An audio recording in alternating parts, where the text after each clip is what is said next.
It's a very common phenomenon in archaeology that when you find the earliest types of artifacts, rather than being very crude, oftentimes they're quite sophisticated.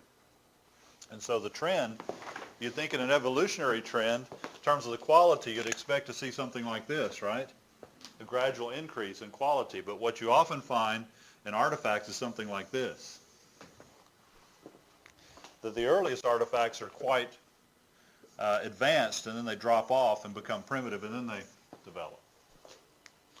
And so the earliest copper artifacts have, they have spiral ridges on them, bumps. That would be very difficult to carve a mold that would create that, and they're hollow inside. You actually have hollow casting at the very beginning. Do you know what the earliest projectile points are in the U.S., if you studied that? The Plains Indians? Anybody? Okay. They're called the Folsom and Clovis points. They're large spear points, and they're very finely worked, and they have a flute. They have a channel that's cut on either side. And even today, it's very difficult for, they call nappers. I know you guys think napping is sleeping, but knapping is when you chip the flint with pieces of antler from a deer or something. And they've learned how to develop a chip that runs all the way up either side of this point. And that's the earliest that they found. Then after that, it drops off, and then it gradually increases again. So. Is there a theory as to why the artifact doesn't kind of drop off? I've never heard. Most of the time, I think it's ignored. They don't really address it because it doesn't fit in a progressive evolutionary form. It fits fairly closely to what you would expect in Scripture, though. And even though I wouldn't say it's directly a one-to-one correlation. What you find in Scripture is the Garden of Eden when man had tremendous knowledge. And then after he left, he probably would have retained some of that knowledge for a while, and then it would drop off and you see a gradual incline.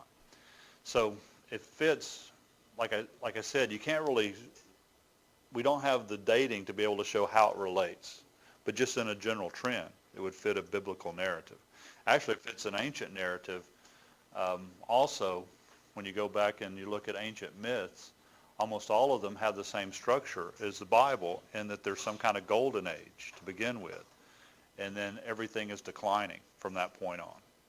Think about, remember Daniel's dream he interprets about the statue? The head was made out of gold, and then silver, and then bronze, and then iron, you see? And that is seen as a sort of history of mankind. Is it getting better? No, it's getting worse. It's getting more base. That fit into the mindset. In fact, the whole ancient mindset was that things are getting worse through time. Old things are good, new things are bad. Is that what we think today? Old things are good, new things are bad? Today we think just the opposite, that old things are out of date and old-fashioned.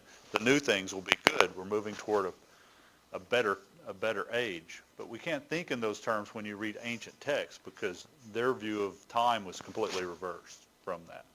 And so the artifacts fit that ancient view, that there was some kind of golden age at the beginning and now it's declining.